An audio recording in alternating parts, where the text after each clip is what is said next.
Hello and welcome back to Asia Now, where I bring you guys the top stories and topics from around the Philippines and neighboring countries. My name is Alex, and in this video I'll tell you about soldiers deployed in parts of the Philippines. Solicitor General says executive order is enough to ban POGOs. Speaking of POGOs, those working in the POGO industry will not be refunded the visa application fee, says the Bureau of Immigration. A rare praise from China on Marcos' decision. Ramen noodle restaurant and hot water for insensitive comments. Indonesia launches a 10-year elite visa, and much more. Let's start off with the exchange rate. Right now, $1 is equivalent to 58.39 pesos. Now, before we jump into our main story, if you're new to the channel or you're enjoying these videos, take a second, hit that subscribe button, hit that like button. We're slowly making our way to 5,000 subscribers. Here's our main story.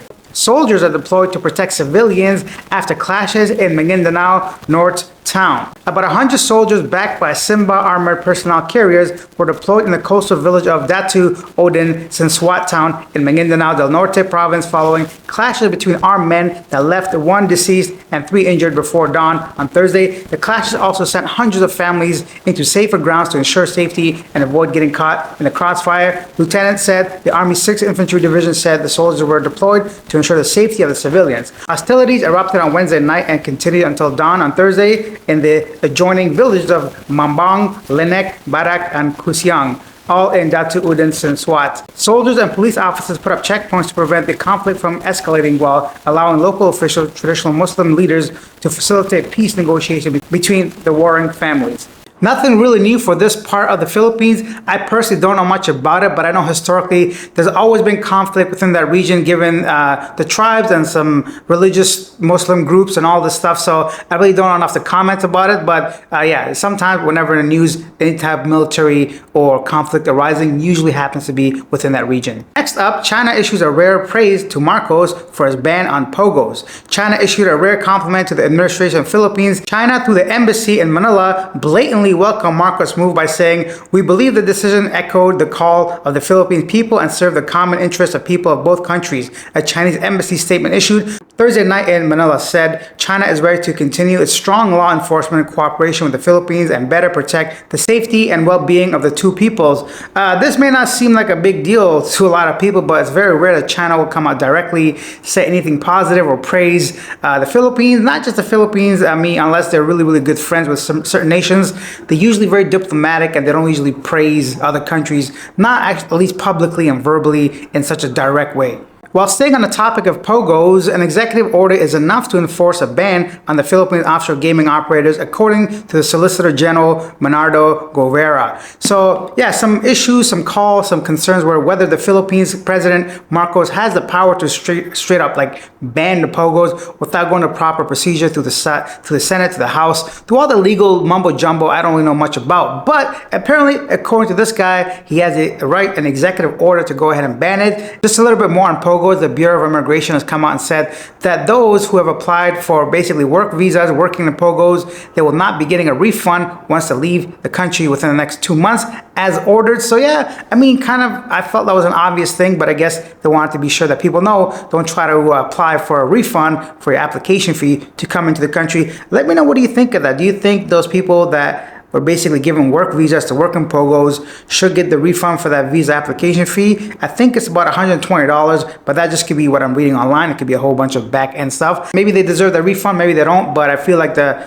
money was probably just for the application processing fee, not to be guaranteed employment in the country. Some quick information about the aftermath of Carina. The combined effects of Super Typhoon Carina and the southwest monsoon have impacted the lives of 1.3 million people, the National Disaster Risk Reduction Management Council said on Friday. Carina aftermath has displaced 211,000 people. And because of this, President Marcos wants to review the actual projects and the procedures and the overall plan when there's floods happening. So I think they've invested billions of dollars over the past years in trying to prevent drastic situations like this from happening, of course, into dams, infrastructure, like obviously garbage collection and all that. It's a major project. So whenever you see online all these like images of the piles and piles of garbage and trash and dams breaking and all these it's not easy, right? So when you have a country like the Philippines in a tropical area and heavy rains happen throughout the year, it takes a lot to have infrastructure put in place. And as we all know, the Philippines is still a developing country. So this seems to be a priority for Mr. Marcos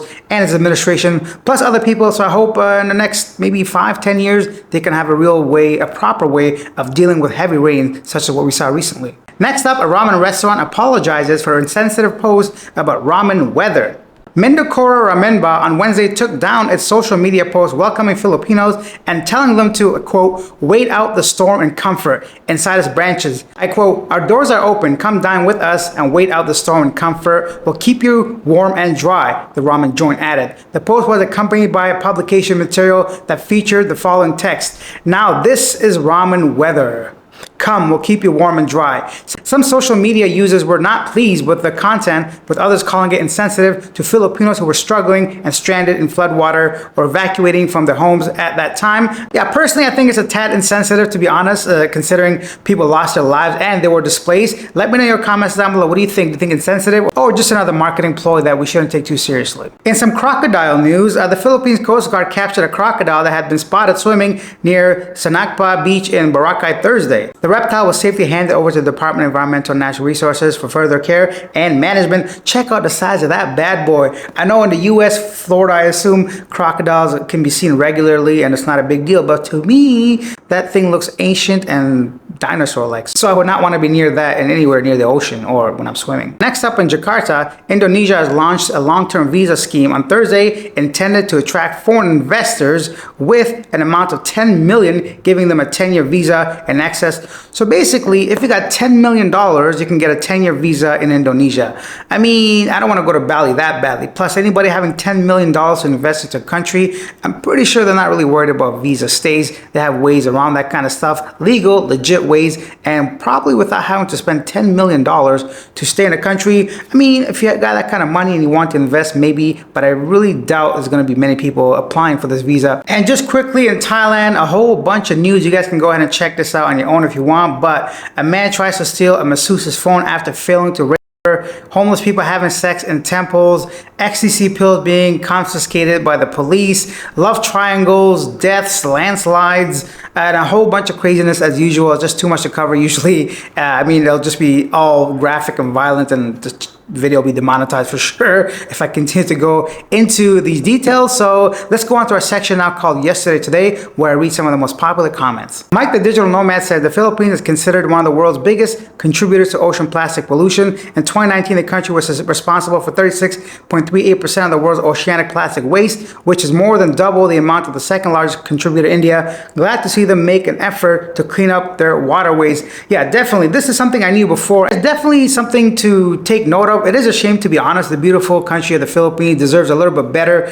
And I don't know where it comes from, but there's a lot of trash in the Philippines in a lot of the areas. And you can go into like from the top to the bottom, I'm sure, when you actually look into it. We're talking about budgeting, proper infrastructure, government, education, lack of just actual physical bins, even as small as that, or even generation after generation of people just burning the trash.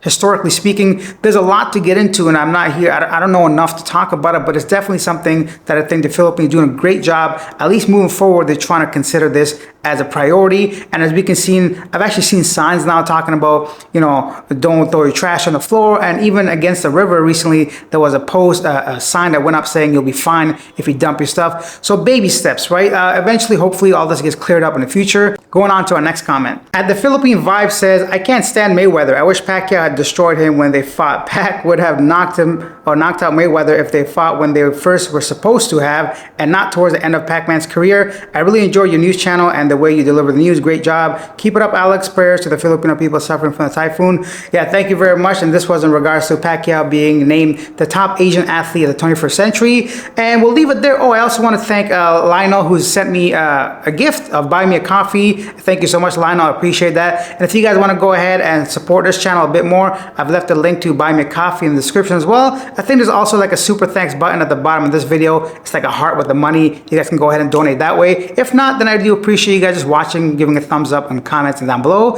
as we make our way to 5,000 subscribers. I'll see you guys. Oh, it's the weekend. So I hope you guys have a wonderful weekend. Enjoy it, relax, do what you got to do. I'll see you guys on Monday. Bye.